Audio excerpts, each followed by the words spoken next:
Você já percebeu que, por mais que sonhe com uma vida melhor, no fundo continua preso nos mesmos hábitos, nos mesmos erros, nas mesmas distrações de sempre? A grande verdade é que ninguém precisa te destruir para que sua vida desmorone. Você mesmo já faz isso todos os dias, quando permite que pequenos vícios, pequenas distrações e pequenos impulsos controlem o rumo da sua existência. Pense comigo.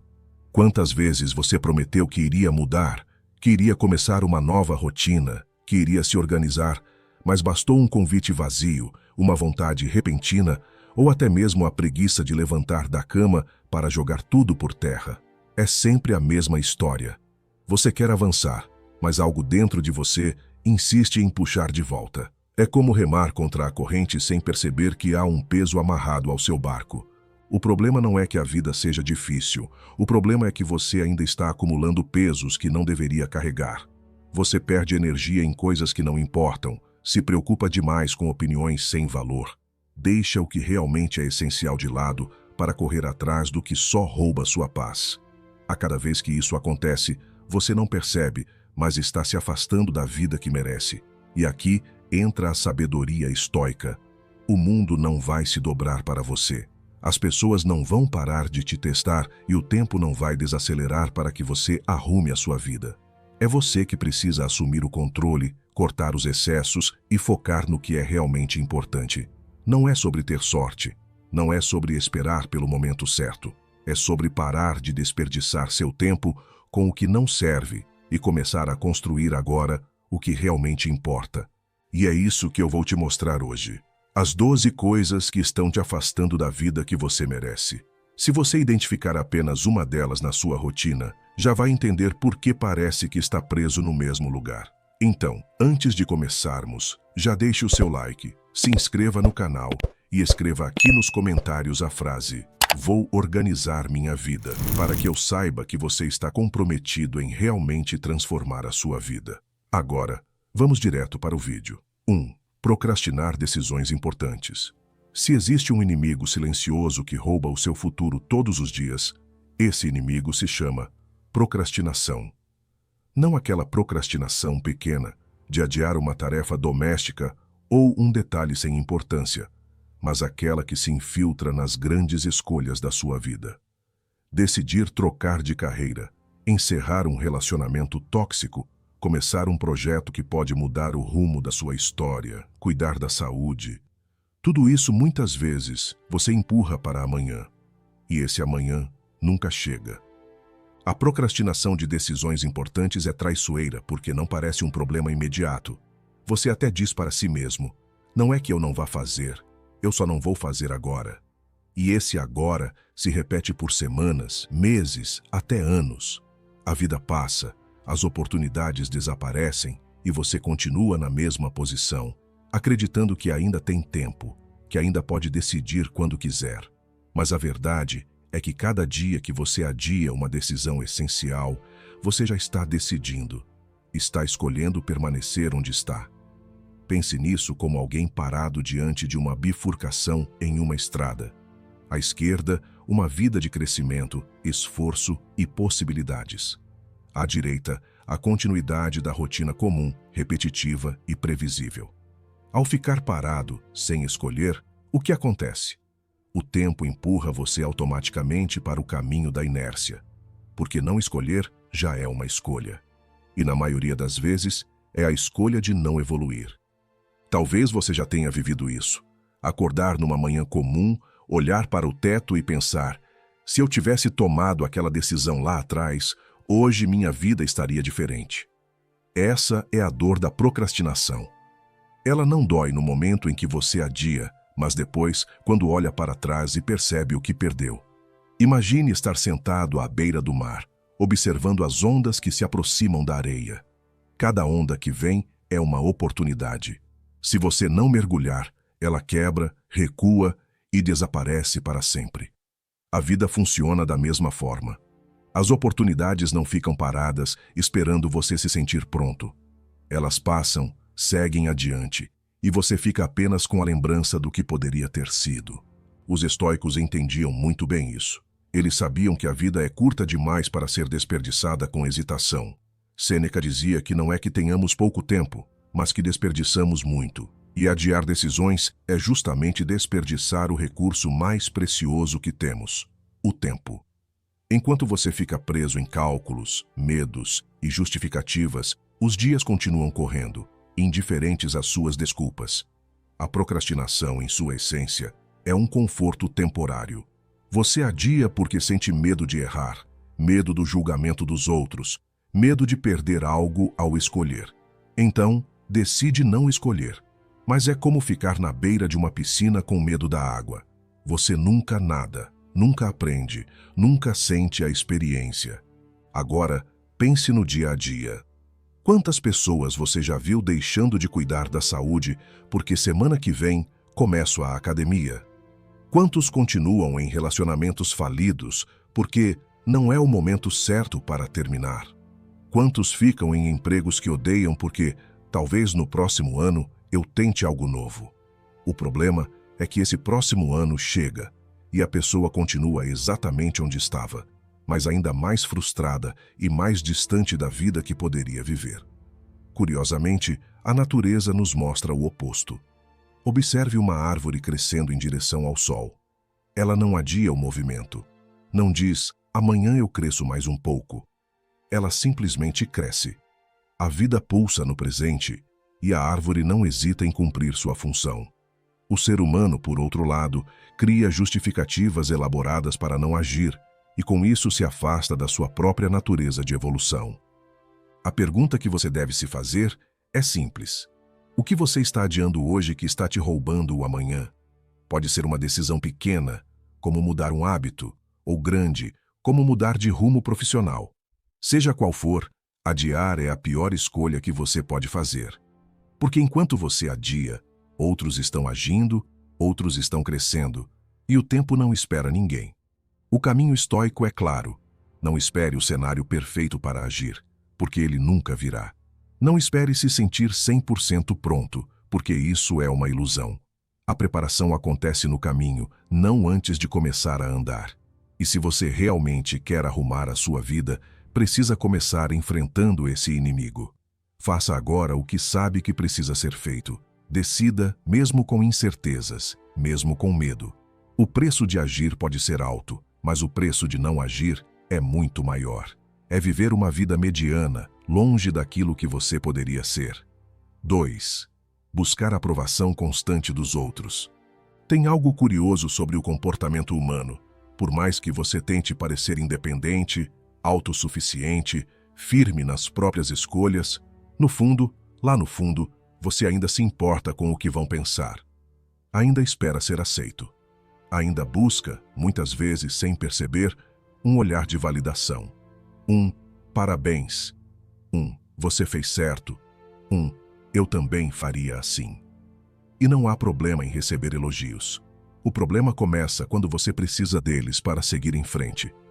Quando sua vida começa a ser moldada mais pelos olhos dos outros do que pela sua própria razão. Quando cada escolha precisa antes passar pela aprovação invisível de alguém, da sociedade, da família, dos colegas ou até de desconhecidos na internet. É sutil. E por ser sutil, é perigoso. Você posta algo, mas espera curtidas para se sentir confiante. Escolhe uma roupa pensando no que vão dizer. Trabalha em um projeto, mas só se sente realizado se alguém notar. Até as decisões pessoais, o que come, com quem anda, o que sonha em fazer, acabam sendo condicionadas ao olhar alheio. A busca por aprovação é uma armadilha sofisticada. Ela se disfarça de cuidado com a imagem, de bom senso, de respeito ao outro. Mas quando você se deita no travesseiro à noite, o pensamento que ecoa não é "eu fiz o que era certo para mim", e sim, será que eles vão me aceitar por isso? E o que isso te afasta? Te afasta da sua essência. Pense em alguém caminhando por uma trilha de floresta. O caminho é estreito, cheio de bifurcações. Agora imagine que, a cada curva, essa pessoa para e olha para os lados, esperando que alguém diga qual direção seguir. Ela nunca chega ao final, porque em vez de andar com confiança, ela vive parando para perguntar. Você não evolui quando vive esperando que os outros concordem. Evolui quando age conforme seus princípios, mesmo que ninguém entenda de imediato. Os estoicos tinham clareza sobre isso. Eles sabiam que a opinião externa é algo fora do seu controle. E o que foge do seu controle não deve ditar suas ações. Marco Aurélio anotava para si mesmo, quase como um lembrete constante. Não perca tempo discutindo sobre o que é um homem bom. Seja um. Enquanto você vive tentando agradar, você deixa de ser. Talvez o mais triste dessa busca por aprovação seja o quanto ela silencia sonhos. Quantas vezes você teve uma ideia e guardou para si porque pensou, vão achar bobo? Quantas vezes sentiu vontade de mudar de rumo, mas desistiu porque vão me chamar de louco? É assim que uma vida autêntica vai sendo engolida, aos poucos, por decisões que foram pensadas para outros, não para si. Agora, imagine uma cafeteria em uma rua antiga, com mesas de madeira gastas pelo tempo. Lá fora, o frio toca a pele, mas o café quente entre as mãos traz conforto. Você observa as pessoas passando, cada uma com sua história, suas escolhas, seus arrependimentos, e você ali refletindo.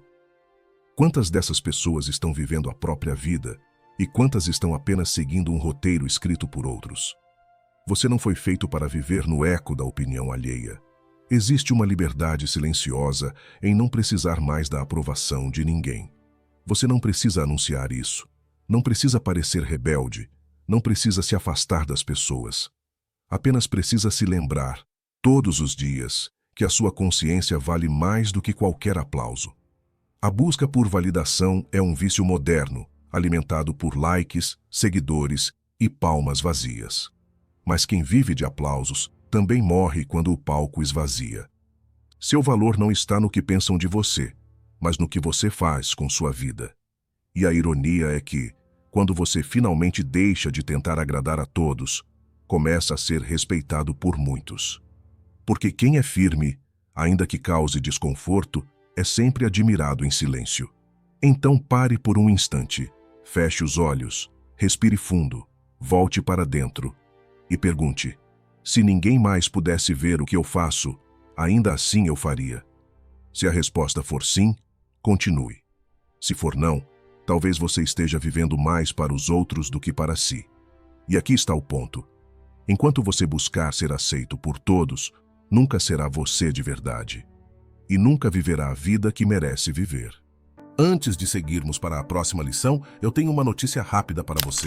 Se você está gostando dos ensinamentos estoicos que compartilho aqui, tenho algo que pode te ajudar ainda mais. Nosso manual Estoicismo para uma Vida Moderna já está disponível. Nele, você vai descobrir como aplicar os princípios do estoicismo para transformar sua mente e emoções, enfrentando os desafios do dia a dia com sabedoria e calma. Seja no trabalho, nos relacionamentos ou nas dificuldades diárias, esse manual é o guia definitivo para te ajudar a viver com mais equilíbrio e propósito. Então, não deixe para depois. Clica no link na descrição ou no comentário fixado e garanta seu exemplar agora. Dê o próximo passo para dominar suas emoções e alcançar a paz interior. Agora sim, vamos voltar para a nossa lição. 3. Falar mais do que agir. Todo mundo conhece alguém assim. Fala com propriedade, parece entender tudo sobre disciplina, foco, metas, superação. Mas, na prática, não faz nada. Gente que sempre tem um plano incrível para mudar de vida, mas nunca sai do papel. Gente que fala bonito, mas vive enrolada nas mesmas atitudes de sempre. E talvez esse alguém seja você. Falar é fácil. Repetir frases motivacionais, compartilhar vídeos de produtividade, dizer que vai começar segunda-feira, isso é fácil. Não exige esforço real, não exige sacrifício, só exige palavras. E palavras, no final das contas, não mudam a sua vida. Ação muda. O mundo está cheio de especialistas em intenção. Gente que sabe o que precisa fazer, que já estudou o caminho, que já leu todos os livros, mas não aplica nada. Passa a vida girando em volta do mesmo ponto, como se preparar fosse mais importante do que executar. O problema de falar mais do que agir é que você começa a confundir movimento com progresso. Acredita que está evoluindo porque está envolvido com o assunto.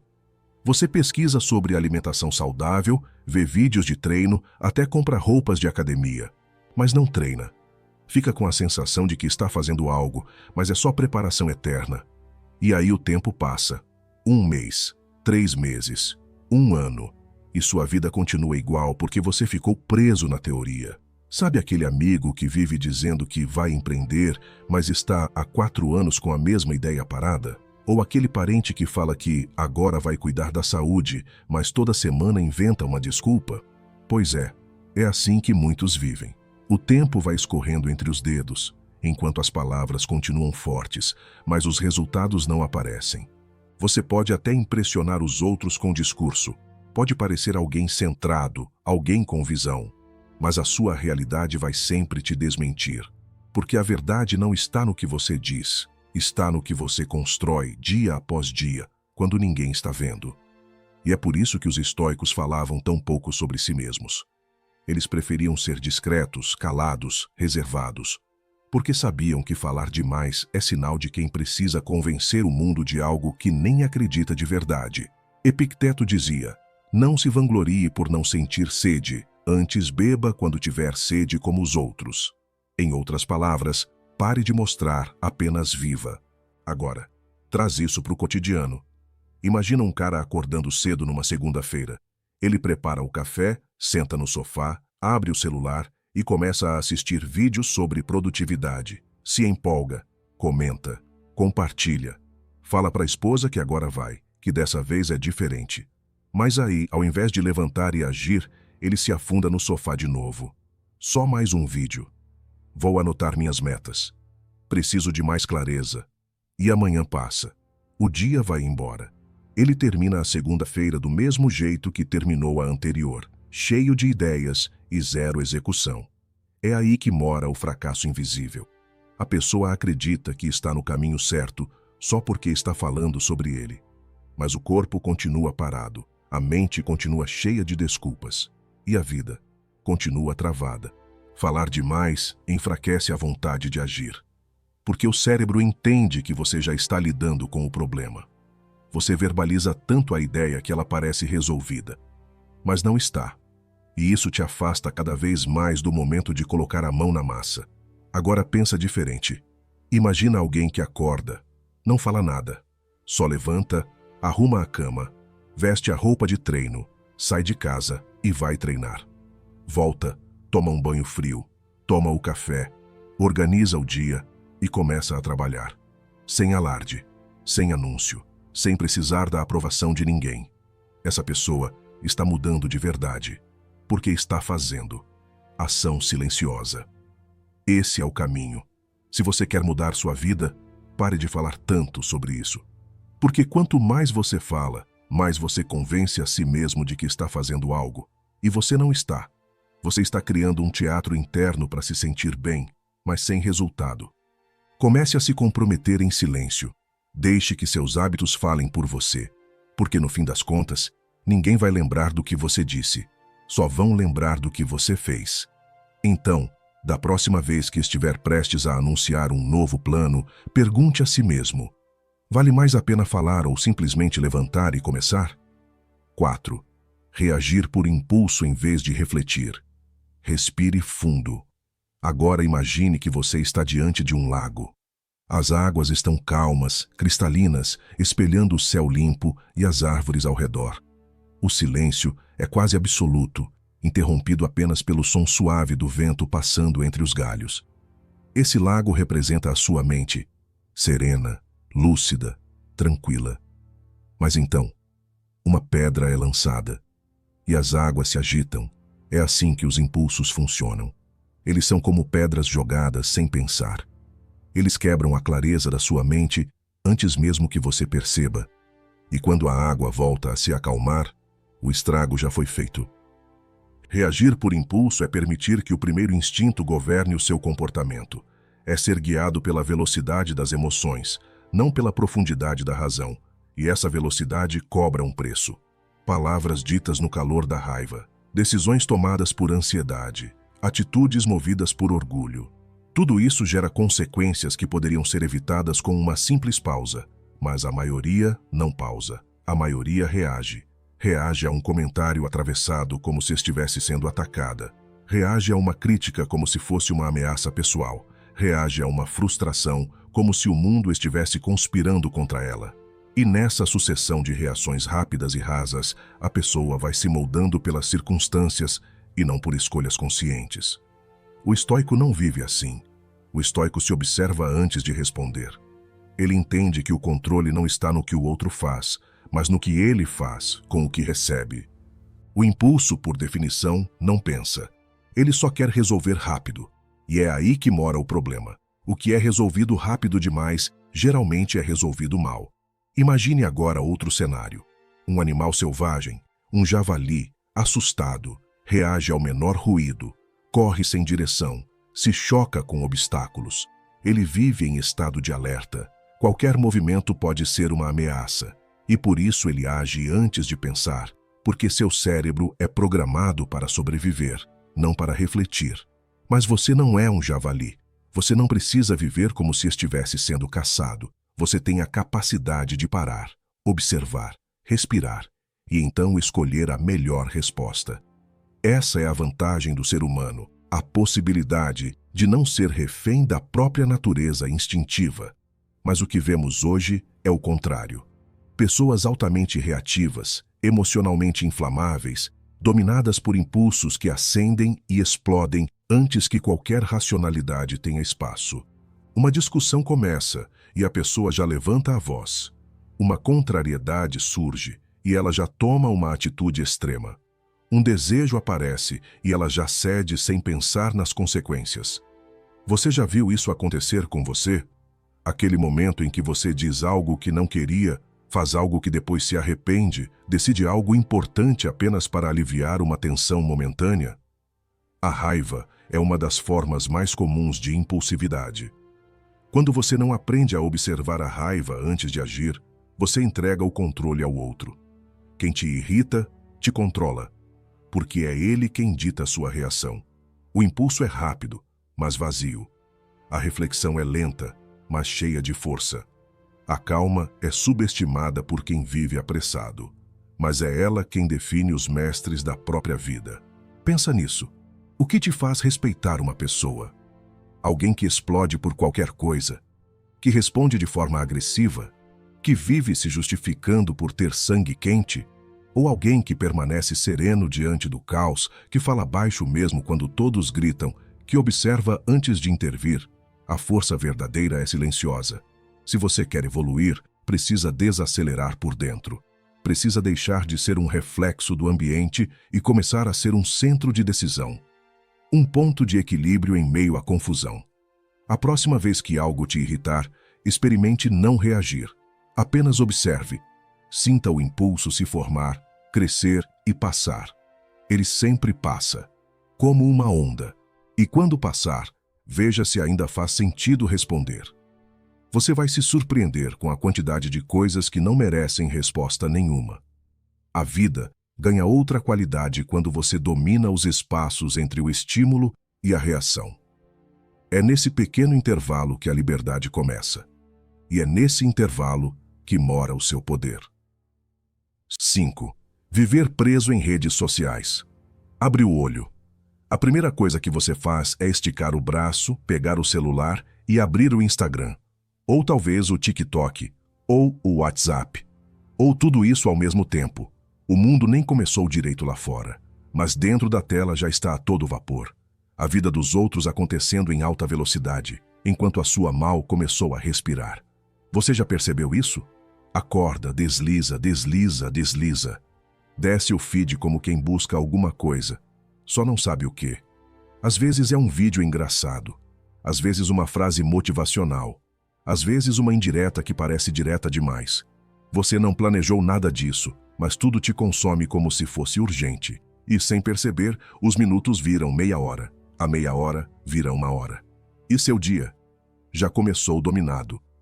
Viver preso nas redes sociais é a prisão mais confortável da modernidade.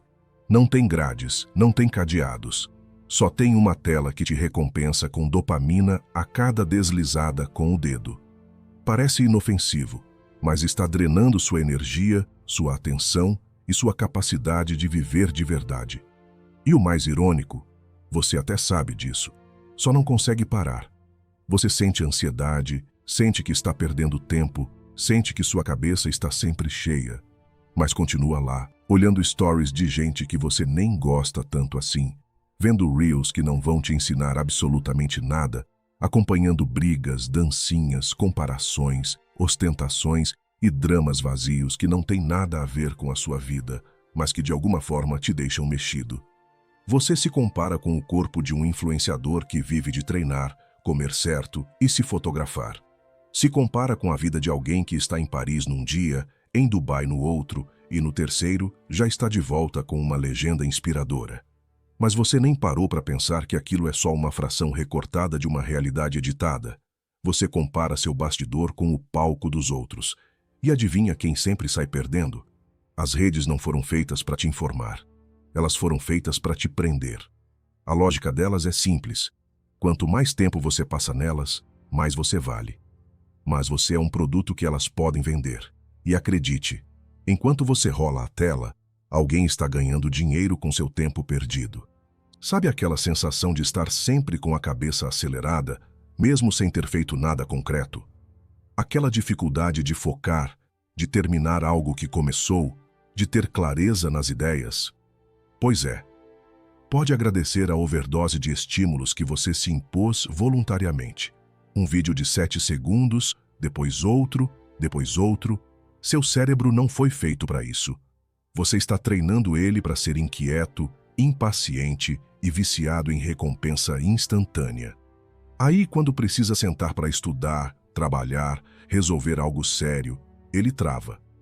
Porque não tem mais resistência à monotonia. Você trocou profundidade por distração e está pagando o preço. E antes que você pense, mas eu também aprendo coisas nas redes, vamos ser honestos, 90% do que você vê ali não serve para nada além de te entreter. E tudo bem, todo mundo gosta de um pouco de entretenimento, mas quando o entretenimento vira refúgio, fuga, anestesia, virou vício.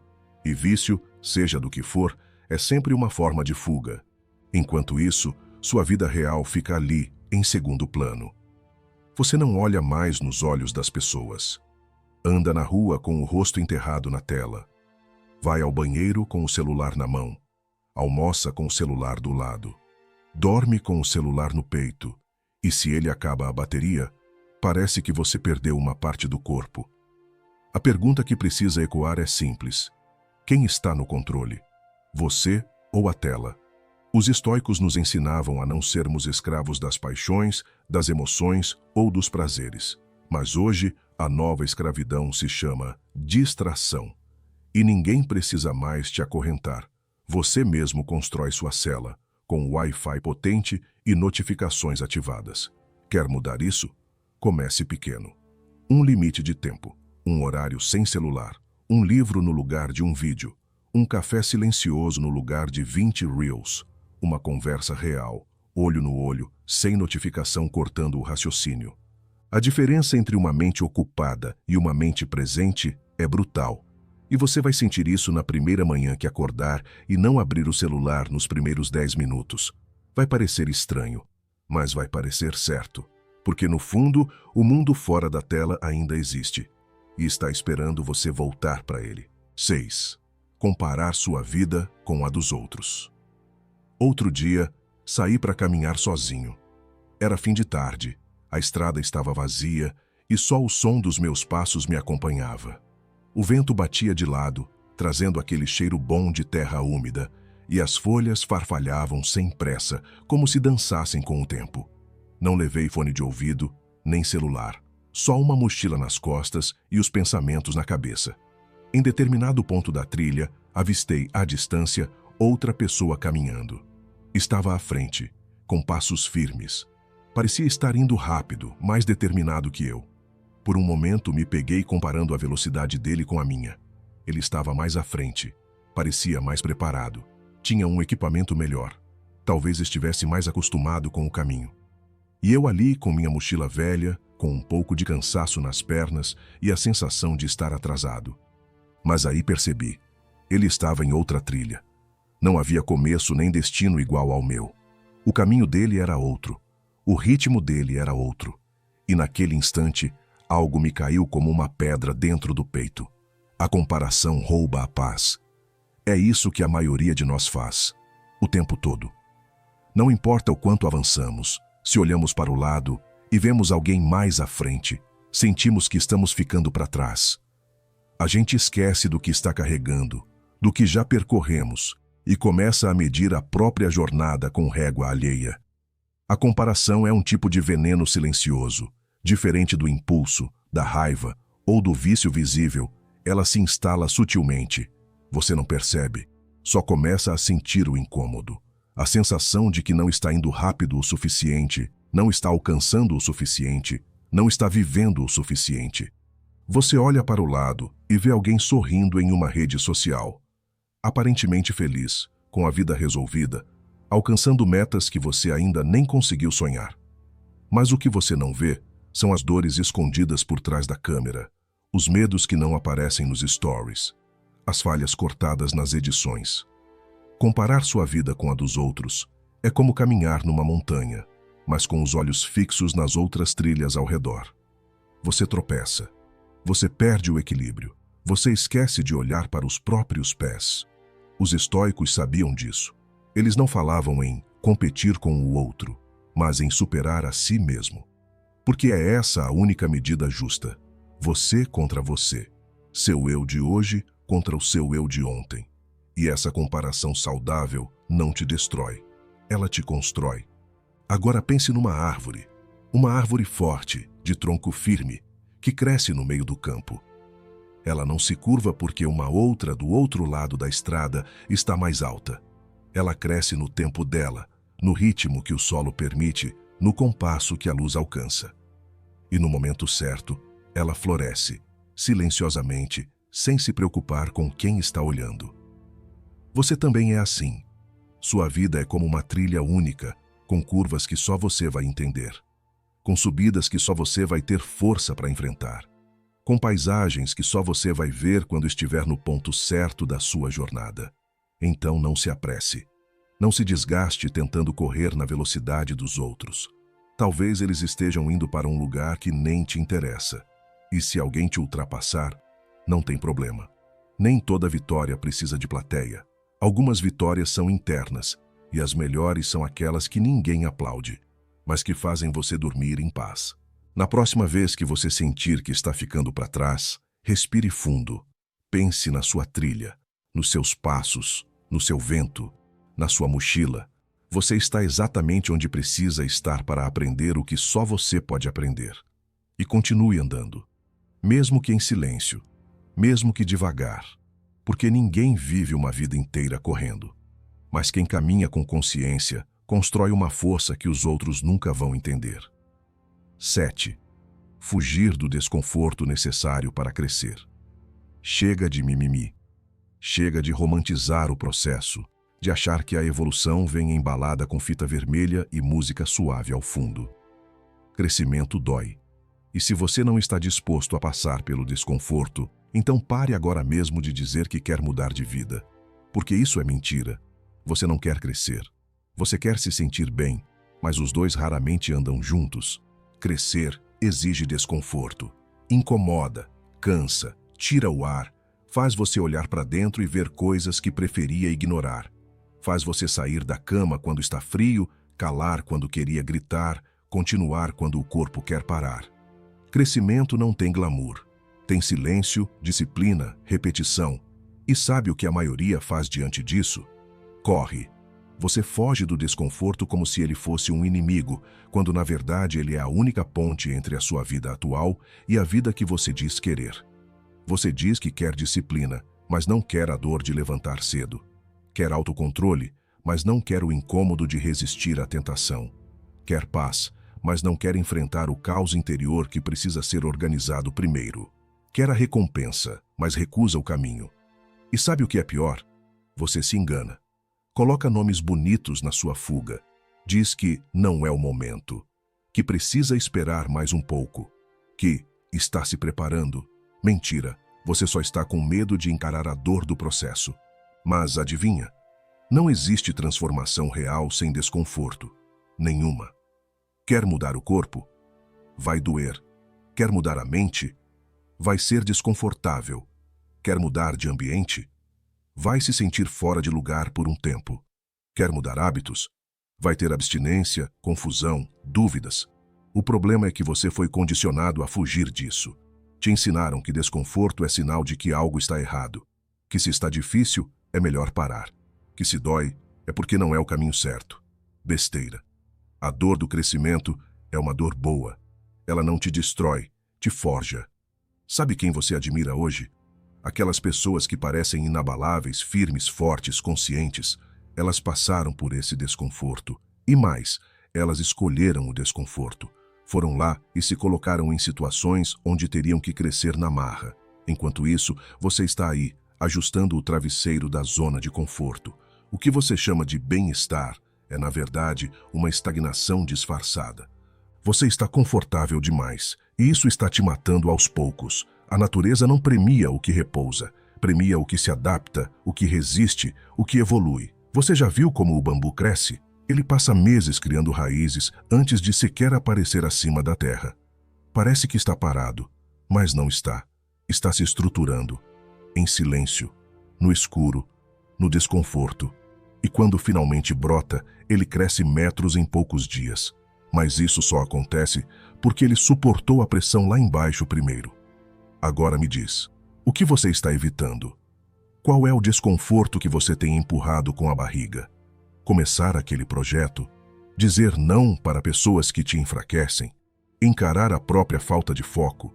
Mudar de ambiente? Enfrentar a realidade financeira? Cuidar da saúde?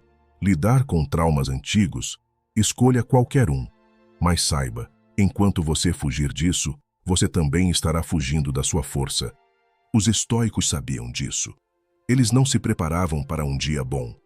Eles se preparavam para resistir, para suportar, para agir mesmo no desconforto.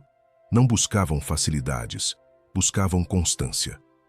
Epicteto dizia que a educação do desejo é o primeiro passo da liberdade. Sabe o que isso significa? Que você precisa aprender a querer o que fortalece e não o que alivia. E sabe o que mais? O desconforto que você evita hoje vai te cobrar amanhã. Vai voltar como arrependimento, como peso, como angústia, como estagnação. E o que hoje seria uma dor passageira, amanhã vai ser uma frustração permanente. Então decida, enfrente, faça o que precisa ser feito, mesmo sem vontade, mesmo sem aplausos, mesmo sem saber se vai dar certo. O desconforto vai vir. Aceite ele como um parceiro, não como um inimigo, porque fugir dele é o que tem te mantido fraco. 8.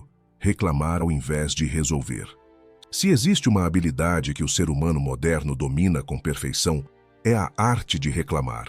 E não é qualquer reclamação. É a reclamação profissional, estratégica, quase artística. Reclama do governo, do clima, da segunda-feira, do chefe, do trânsito, do preço do café, do celular que trava, da internet que cai e, claro, da própria vida. Com gosto, com propriedade, com frequência, reclamar virou passatempo, estilo de vida. Para alguns, quase um talento nato. Mas aí vem a pergunta incômoda. Depois de tanta reclamação, o que você resolveu? Silêncio. A verdade é simples. Muita gente prefere reclamar porque resolver dá trabalho. Resolver exige esforço, raciocínio, atitude. Reclamar, por outro lado, exige apenas a boca ou os dedos. Afinal, as redes sociais são hoje a arquibancada oficial das lamentações públicas. E o mais curioso, reclamar dá uma sensação de movimento.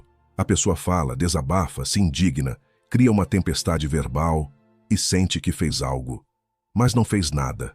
Absolutamente nada mudou. Só teve gasto de saliva, tempo e energia. É como tentar empurrar um carro com o rádio ligado.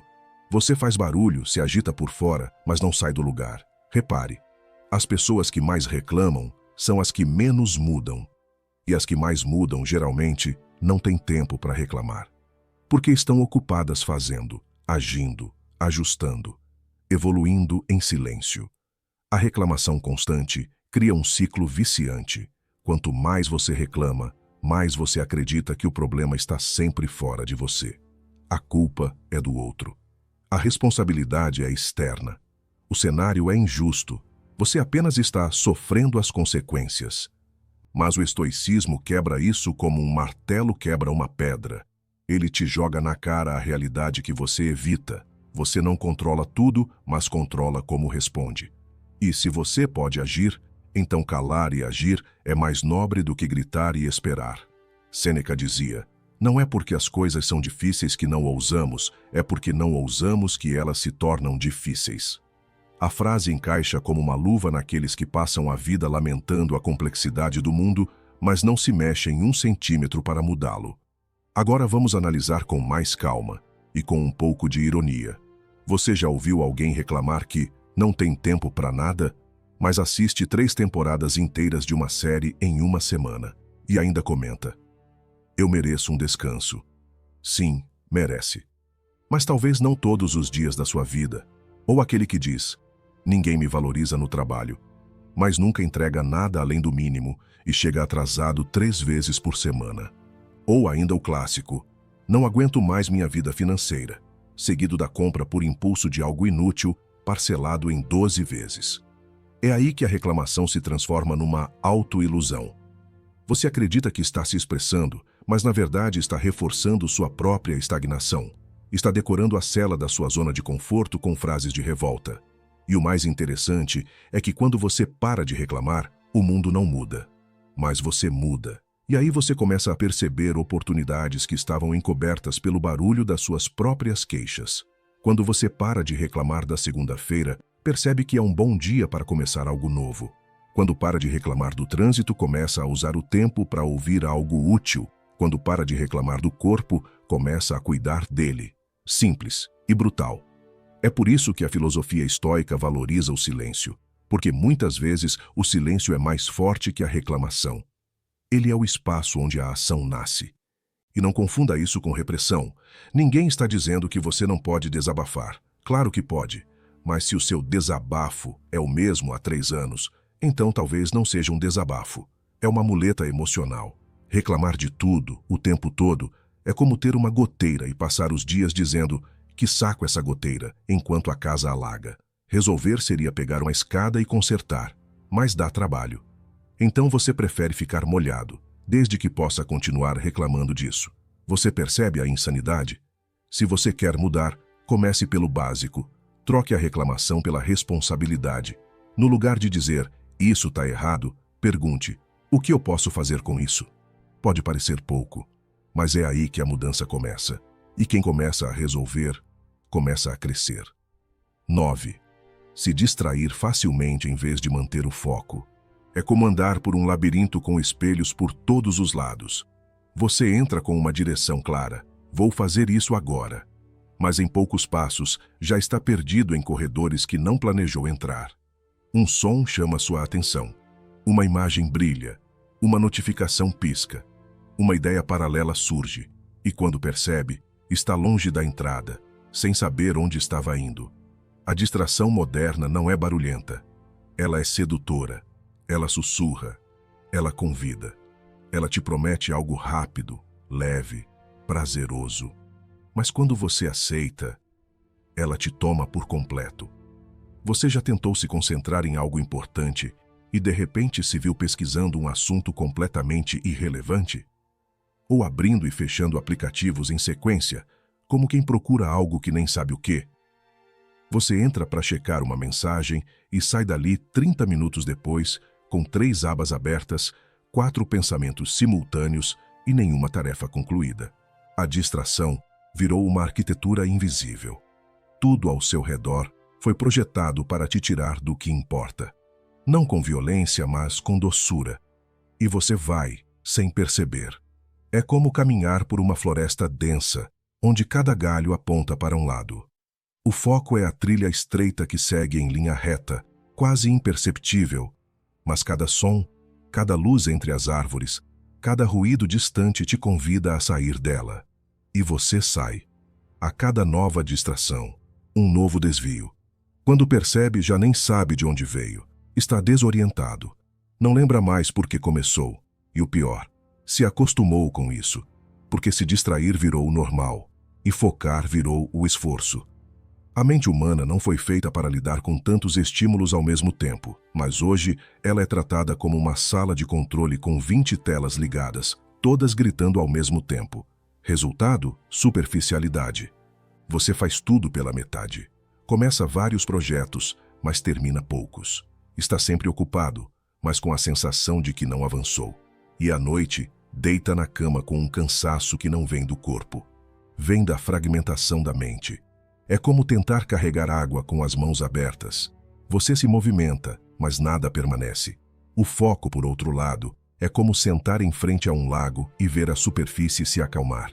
No início, a mente ainda se agita, mas com o tempo, ela se aquieta.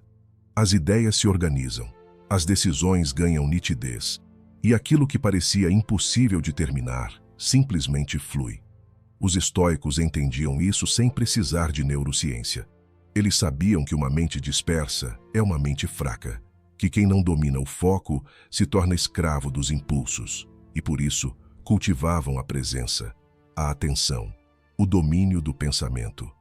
Marco Aurélio escrevia para si mesmo como um lembrete: concentre-se no que você tem que fazer, elimine o que não for essencial.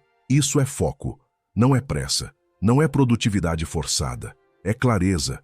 Você sabe o que precisa fazer, mas sua mente está poluída por ruídos que você mesmo alimenta.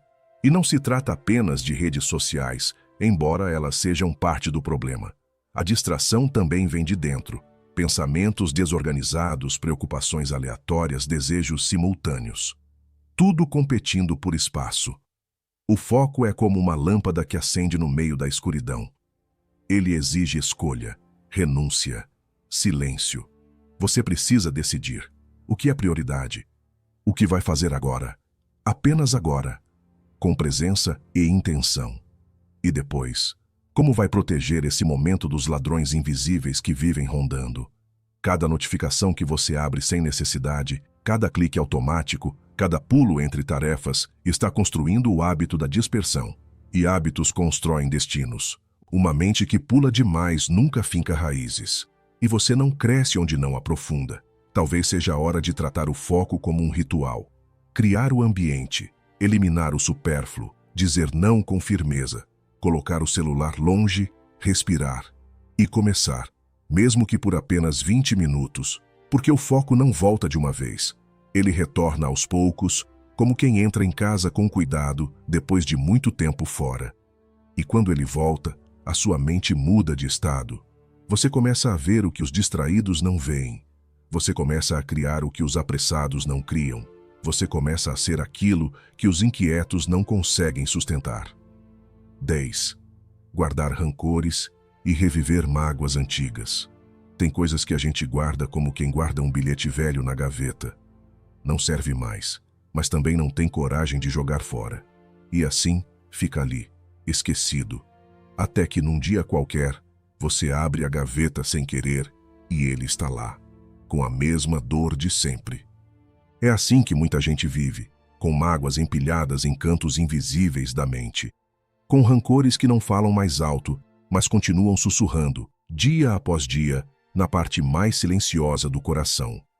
Você diz que esqueceu, mas às vezes basta um nome, uma foto, uma lembrança rápida e pronto.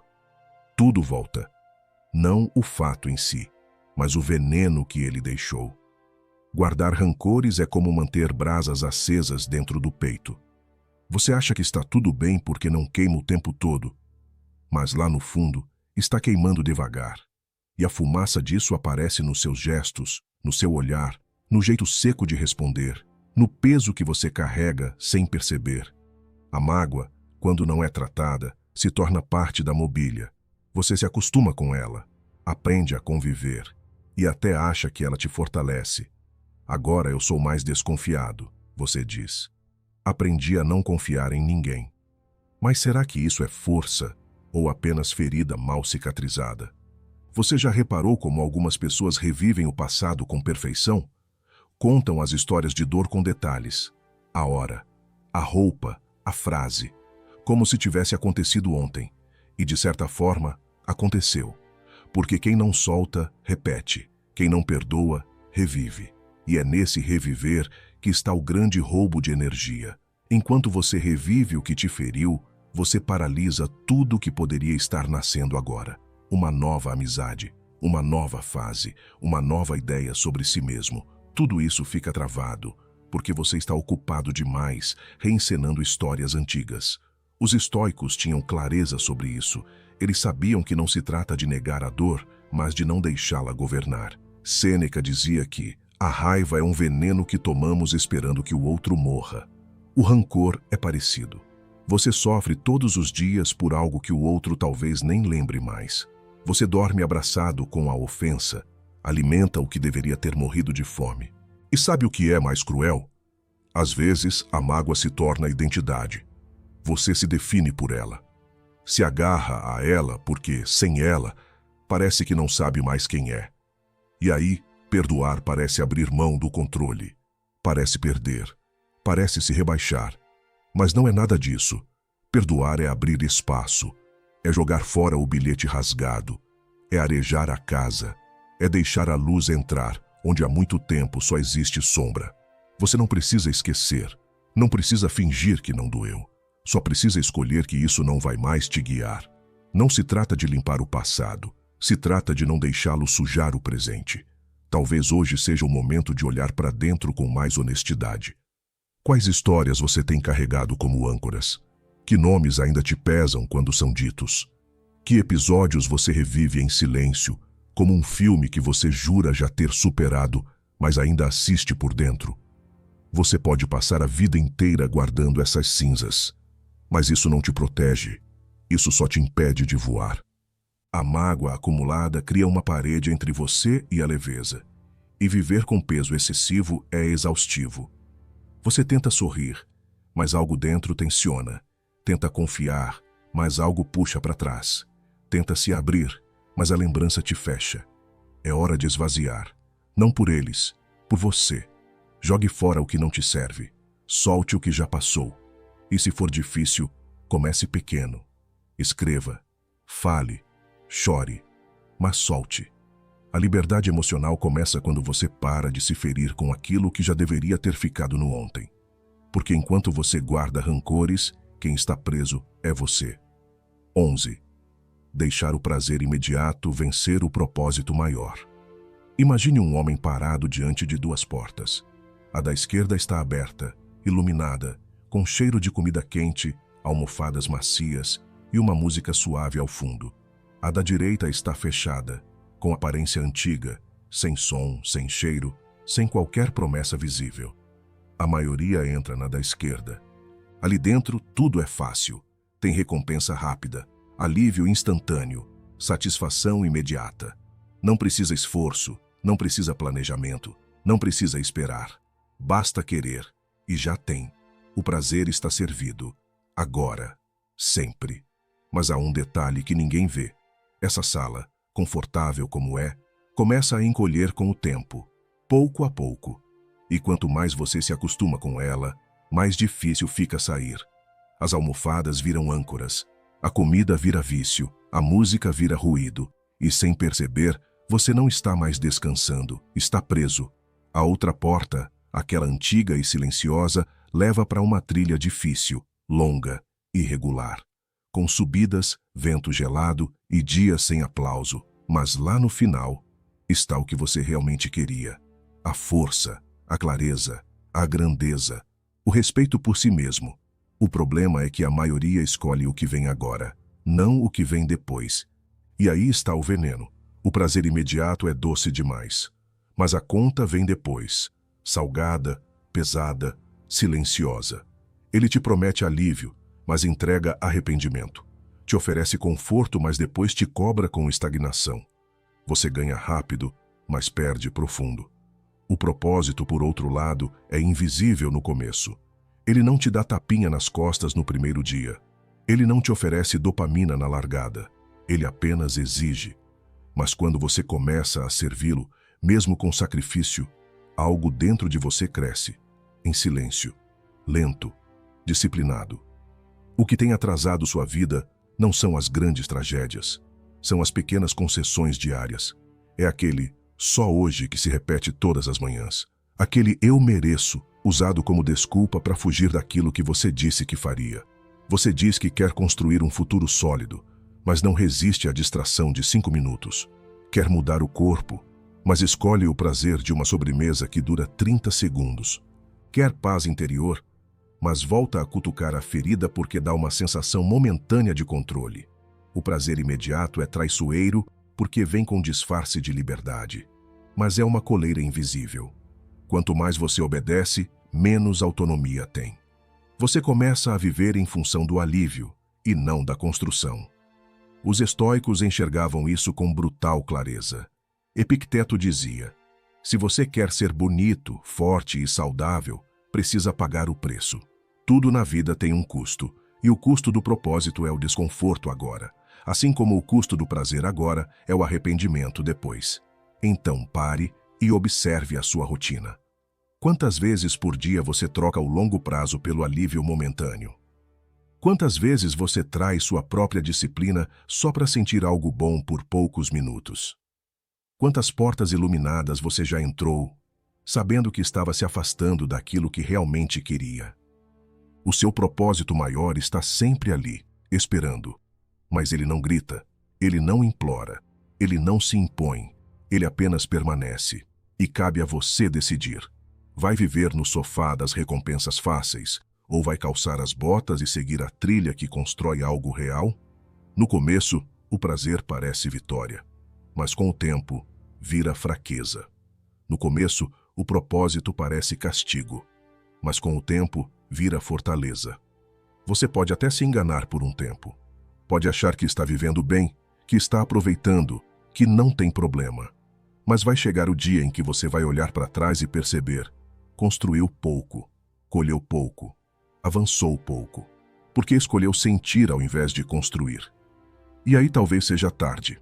Então, antes de buscar mais um alívio hoje, pergunte: isso está me levando para onde eu quero estar daqui a 5 anos? Essa escolha está me fortalecendo ou apenas me distraindo do que dói?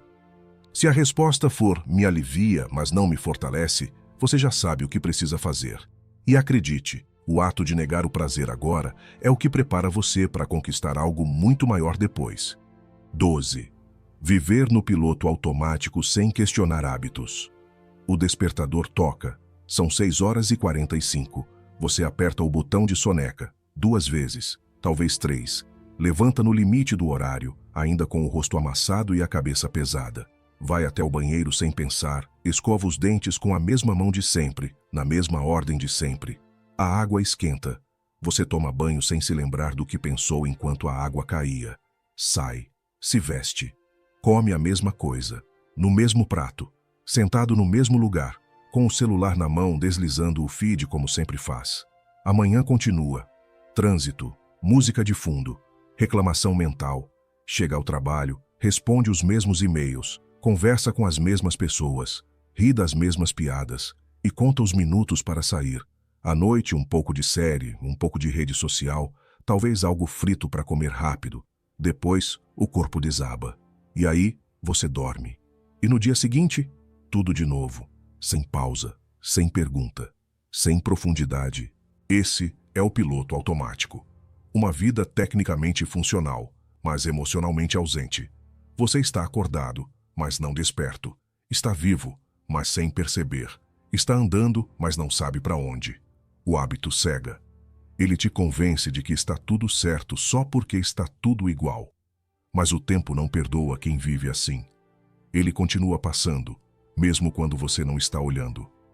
Você já reparou como os dias estão cada vez mais parecidos? Não é só pela rotina, é porque você parou de questionar o que está fazendo com ela. Parou de perceber os detalhes, parou de sentir o presente. O piloto automático rouba não apenas o tempo, mas a consciência. Ele transforma uma semana inteira em uma única sensação. Faz com que meses inteiros se misturem na sua memória. Faz você perder a noção de quem está se tornando. E a grande armadilha é, como está tudo ok, você não sente urgência. Não há uma tragédia, não há uma crise explícita, mas há uma erosão silenciosa, de propósito, de clareza, de identidade. Você começa a se tornar uma sombra de si mesmo. faz o que sempre fez, responde como sempre respondeu, pensa como sempre pensou. Mas lá no fundo, algo está entorpecido, algo está apagado. Os estoicos viam a vida como um exercício diário de presença. Marco Aurélio escrevia em seu diário como uma forma de manter a mente viva.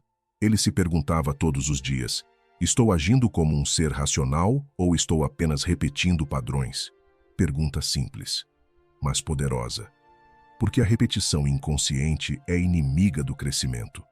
Você pode escovar os dentes todo dia, mas se nunca mudar de mão, seu cérebro nunca será desafiado. Pode fazer o mesmo caminho para o trabalho, mas se nunca olhar para o lado, vai pensar que o mundo é feito só da sua rota. Pode passar a vida inteira trabalhando e pagando contas, mas se nunca parar para refletir, vai confundir ocupação com evolução. A pergunta é: quando foi a última vez que você fez algo pela primeira vez? Quando foi a última vez que parou e pensou: por que eu acordo assim? Por que eu aceito essa rotina?